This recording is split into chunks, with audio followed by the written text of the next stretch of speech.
Okay, so in this little tutorial, I'm going to show you how to have more control over your ground plane, your terrain, so you can make it more hilly or, and we're still going to use the soft select tool and the sculpt geometry tool, but I think the main thing is I'm going to change the order that I use them. So I'm going to go to create polygon primitives plane. And this has very little geometry. So the first thing I'm going to go to polyplane and I'll bump it up to, let's say 100. So if it gets too big, if you go to 1,000, it's you just want to be careful that you don't make it too big. It'll make a nicer, smoother surface, but the more geometry you have, the more Maya has trouble dealing with it. So there was, and I don't remember if it was this class or the other class. I think it was the other class. One of the students had like a river going through a valley, and then like some mountains on hills on the other side.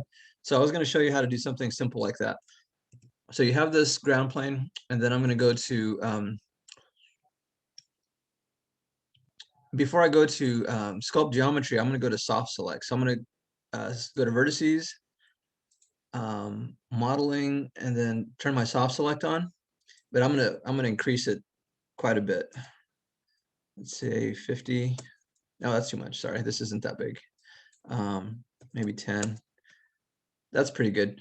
So, and I know this is pretty good because you can see the influence. The orange area or the yellowish area in the middle is a fairly wide uh, swath of land, and then the red area is a little bit less, and then the purple area is even less than that. So that's about what I want to be controlling. So I have my vertices selected, but I don't want to just grab them like this. What I want to do is I'll just deselect them and go to, oops, I think I accidentally moved stuff. Yeah, I accidentally moved stuff. Hold on. There we go.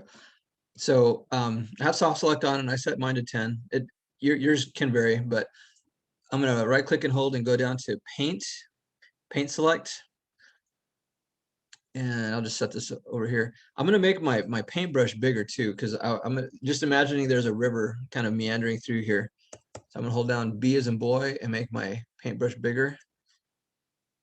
And I'm gonna select these guys.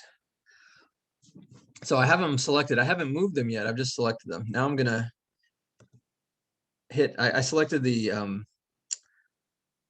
select tool so I could get out of the last command without releasing my selection. Then I'm gonna hit W and I'm gonna drag these down. So that gives me a little bit more control before I start adding my or changing it up with my sculpt geometry. I'm also going to do the opposite with these corners here. I'm going to, in fact, maybe I should go back to paint select. And I'll just paint some of these. And over here, hold down shift so I can select both of them. All right, now I'm going to drag these the other direction. I'm going to drag these up a little bit. So there's a little bit more of a valley in the middle. Now I'm going to go to sculpt geometry under surface, sculpt geometry tool, and then oops, I need a sculpt geometry tool options.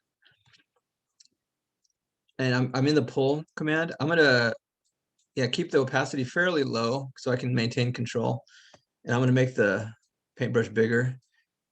And maybe I'll, depending on the scale of this thing, I'm gonna just kind of randomly make some hills here and then some hills on the other side.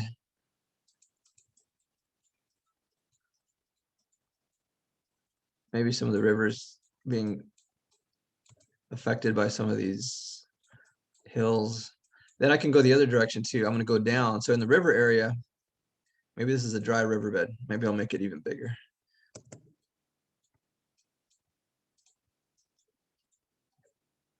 And maybe I'll make some of it smaller.